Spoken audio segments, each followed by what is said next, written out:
Esta carta é a tua Penélope quem te envia, a ti e aos teus vagares, ó Ulisses. Mas tu não me respondas de volta. Vem em pessoa. Assim começa a carta de amor atribuída por Ovídio a Penélope, na obra Heroides. O poeta latino do século I a.C. compôs este conjunto de cartas ao mesmo tempo que escrevia os poemas do livro Amores, que lhe deu fama e sucesso nos salões de Roma. Heroides são cartas nas vozes de mulheres, figuras lendárias femininas, endereçadas aos seus amantes. De amor, mas também de dor, de indignação e de invocação. Cartas de heroínas, num livro que fez de Ovídio um dos primeiros escritores homens a assumirem a voz feminina na história da literatura ocidental. Recentemente, a poeta inglesa Claire Pollard fez a sua tradução e reinterpretação desta obra no livro As Heroínas de Ovídio, e assim transformou o início da carta de Penélope. Querido Ulisses, estás atrasado. Não te preocupes em responder. Volta só para casa. Um livro que não acaba e que tantos séculos depois continua a motivar escritores, criadores e leitores.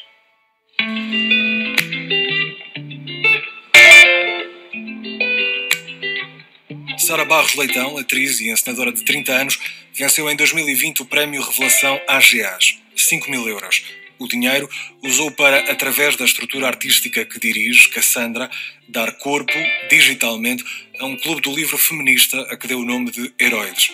12 meses, 12 livros, a ideia começa de uma paixão já antiga e de uma descoberta, quase estupefação, mais recente.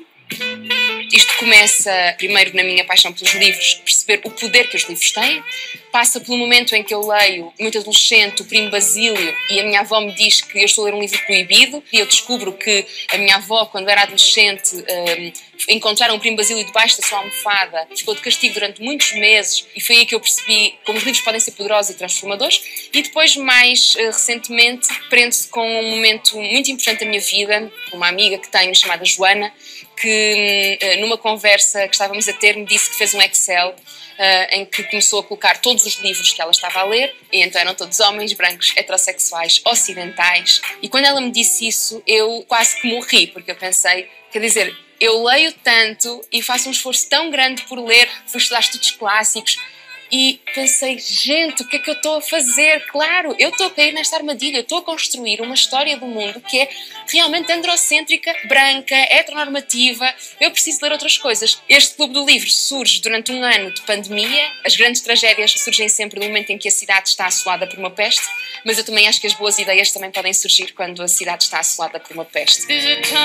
Com as sessões realizadas sempre no último sábado de cada mês, via Zoom, o primeiro livro do clube é Histórias Artísticas de Vida de Mulheres Palestinianas no Exílio, obra que resulta da primeira tese de doutoramento em estudos feministas feita em Portugal e que terá apresentá-lo e discuti-lo com os participantes a própria autora, a palestiniana Shad Wadi.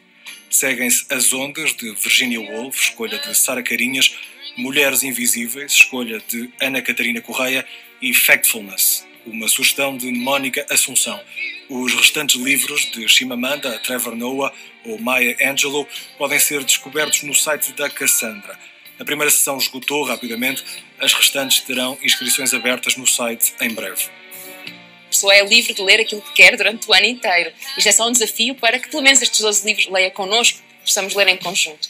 Mas acho que eles são muito representativos em vários sentidos. No fundo, este Clube do Livro, mais do que ser o meu Clube do Livro, em que eu apresento os livros que eu gosto, é precisamente para eu me contaminar. Eu uso, quase de uma forma um bocado perversa, eu uso este Clube do Livro para eu conhecer outras coisas e outros pensamentos. Escolhi 12 pessoas que não são só pessoas que eu conhecia, a maioria das pessoas eu não conheço, mas são pessoas que eu admiro muito e que acompanho o seu espaço público, as suas opiniões. Há alguns que eu estou muito curiosa, porque eu nunca escolheria. E não são livros que possamos dizer que sejam livros feministas, e eu fico a pensar que o mais interessante aqui não é ler livros feministas, é lermos todos os livros de um ponto de vista feminista. Há uns meses li um dos livros da Chimamanda, que por acaso faz parte do Clube do Livro, Todos Devemos Ser Feministas, e ela conta uma história do momento em que para ela isto foi muito claro, que foi quando ela se candidatou a delegada de turma da escola primária, não foi eleita porque era rapariga e portanto foi o rapaz. E eu identifiquei muito com esse momento, porque eu sempre fui eleita pelos meus colegas para ser delegada de turma, mas acabo por sentir desde a minha infância que há uma série de comportamentos que me pedem para ter e que eu vou sendo condicionada pela sociedade em função do meu género e que têm sempre muito menos liberdade e direitos e até espontaneidade do que as pessoas com outro género, nomeadamente os rapazes. Então eu acho que isso sempre foi assim muito claro e sempre me chateou bastante. Daí até começar a despertar para um feminismo mais politizado, acho que foi um processo assim muito natural que parte deste sentido de justiça que eu sempre tive e também de injustiça. Sara acredita que mais do que influenciar as novas gerações, que são já livres e menos estereotipadas, importa influenciar outras, menos novas, e explicar-lhes não o que é o feminismo, mas o que são os feminismos. Porque não existe um feminismo.